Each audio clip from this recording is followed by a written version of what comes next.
هي الحلقات تحفظني بآيات من القرآن، هي الحلقات تملأني بحب المصطفى العدنان، هي الحلقات تحفظني بآيات من علم صرف سے متعلق درس کا سلسلہ جاری ہے۔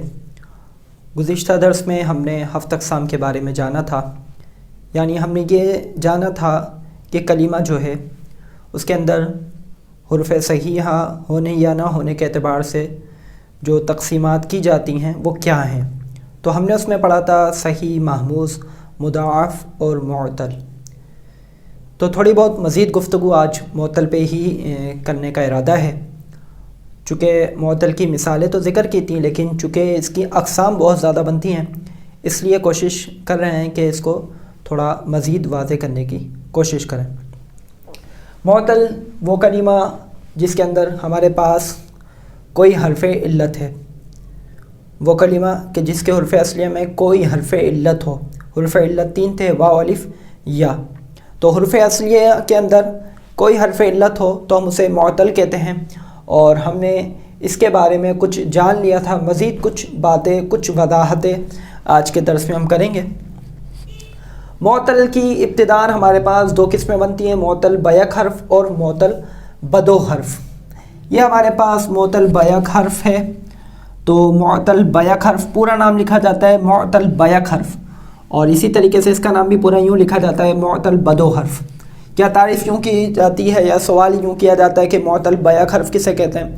تو کہا جاتا ہے کہ معتل بیک حرف وہ کلمہ ہے کہ جس کے حرف اصلیہ میں ایک حرف علت ہو، اور اگر حرف اصلیہ میں 2 حرف علت ہوں تو اسے کہا جاتا ہے معتل بدو حرف۔ تو معتل بیک حرف اور معتل بدو حرف کی مزید کچھ اقسام، کچھ قسمیں بنتی ہیں جو کہ بورڈ کے اوپر ہم نے لکھنے کی کوشش کی ہے۔ سب سے پہلے معتل بیک حرف جو ہے اس کی ابتداء ہمارے پاس 3 قسمیں بنتی ہیں، جن کا نام ہے معتل الفا، معتل العین، معتل اللام۔ معتل الفا کو مثال بھی کہتے ہیں، اور معتل العین جو ہے اس کو اجوف، اور معتل اللام کو ناقص کہتے ہیں، اور انہی ناموں سے ان کو موسوم کیا جاتا ہے۔ معتل الفا یا معتل العین یا معتل اللام کہہ کر یاد نہیں کیا جاتا، کیا بھی جا سکتا ہے، بولا بھی جا سکتا ہے، لیکن عموماً درس کے اندر جو ہے، سبق کے اندر وہ مثال، اجوف، ناقص یہ نام استعمال ہو رہے ہوتے ہیں۔ مثال کیا ہوا؟ مثال کسے کہیں گے؟ بات وہی ہے کہ حرف علت کے اوپر ہی یہ کہانی بن رہی ہے۔ حرف علت ایک ہے، اگر وہ حرف علت فا کلمے کے مقابلے میں ہو تو اسے کہتے ہیں معتل الفا یعنی مثال، اور اگر عین کلمے کے مقابلے میں ہو تو اسے کہتے ہیں معتل العین یعنی اجوف، اور اگر لام کلمے کے مقابلے میں ہو تو پھر اس کا نام رکھا جاتا ہے معتل اللام۔ اب ہمارے پاس یہ تو مثال، اجوف، ناقص ہیں، ان کی بھی پھر 2 قسمیں بن جاتی ہیں۔ ایک کا نام رکھتے ہیں ہم مثال واوی، اور ایک کا نام رکھتے ہیں یائی۔ یہ ہم مثال واوی، مثال یائی، یہ صرف مثال واوی، مثال یائی، یہ صرف یہی نہیں بلکہ یوں بھی چلتا ہے کہ اجوف واوی، اجوف یائی، ناقص واوی، ناقص یائی، یہ بات اس طرح بھی کہی جائے گی۔ مثال واوی سب سے پہلے کیا ہوگا؟ مثال واوی اس کلمے کو کہتے ہیں کہ جس کے حرف اصلیہ میں فا کلمہ حرف علت واو ہو۔ یہ ہمارے پاس مثال واوی کی ایک مثال ہے۔ اس میں دیکھیں کہ واو جو ہے ہمارے پاس فا کلمے کی جگہ پہ آیا ہوا ہے۔ اگر فا کلمے کی جگہ پہ حرف علت واو آیا ہوا ہو تو حرف علت آنے کی وجہ سے وہ مثال، اور چونکہ معتل، اور چونکہ وہ فا کلمے میں آیا ہے تو اس لیے اس کو کہہ دیں گے مثال، اور ساتھ ساتھ یہ کہ وہ فا کلمے میں آیا ہے تو اور آیا بھی واو ہے تو اس کو کہہ رہے ہیں مثال واوی۔ اور مثال یائی کیا ہوگا؟ مثال یائی کی مثال یہ لکھی ہوئی ہے، اور اس میں کیا ہوگا؟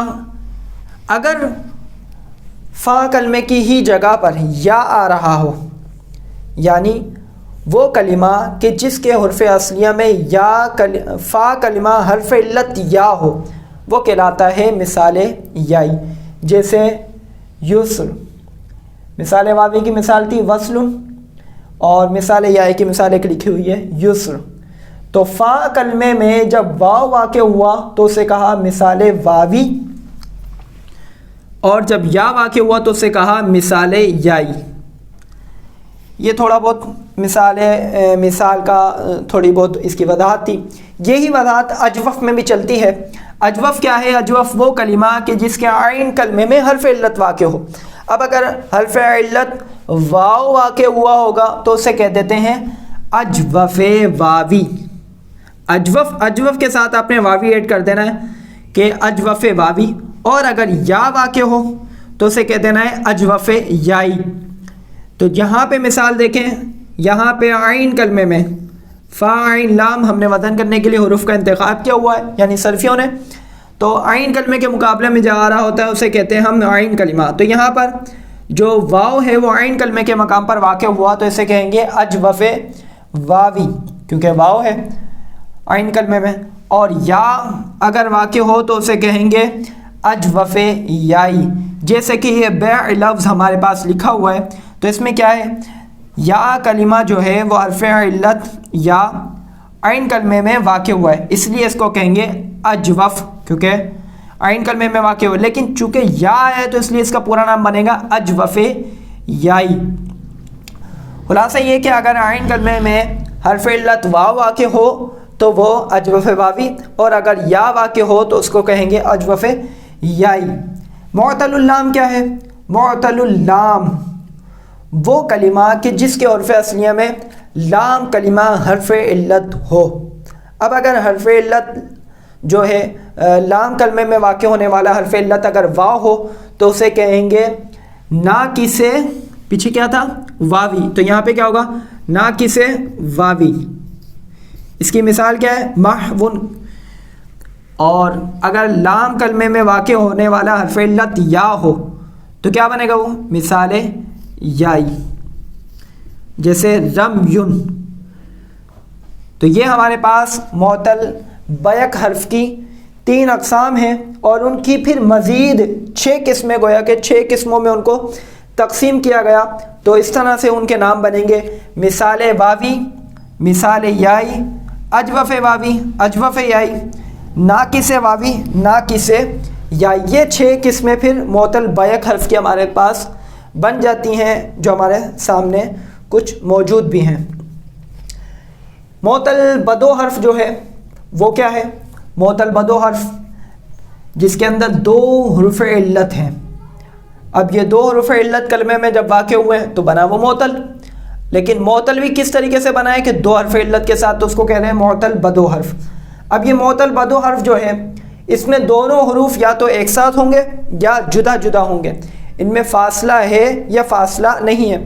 اگر ان کے درمیان فاصلہ ہو تو اسے کہہ دیتے ہیں لفیف مفروق. جیسے مثال سے بھی واضح ہے واو قاف یا. اب یہ وق یون یہ لفظ لکھا ہوا ہے, واو بھی حرف علت ہے اور یا بھی حرف علت ہے, تو کیا ہے لیکن دونوں کے درمیان فاصلہ ہے, واو یہاں ہے پھر قاف درمیان میں پھر یا ہے, تو یہ لفیف مفروق اس کا نام رکھا جاتا ہے. معتل بدو حرف کو لفیف بھی کہتے ہیں, لفیف. تو یہ لفیف مقرون, لفیف مفروق. تو یہ 2 قسمیں بنی. مقرون کیا ہے؟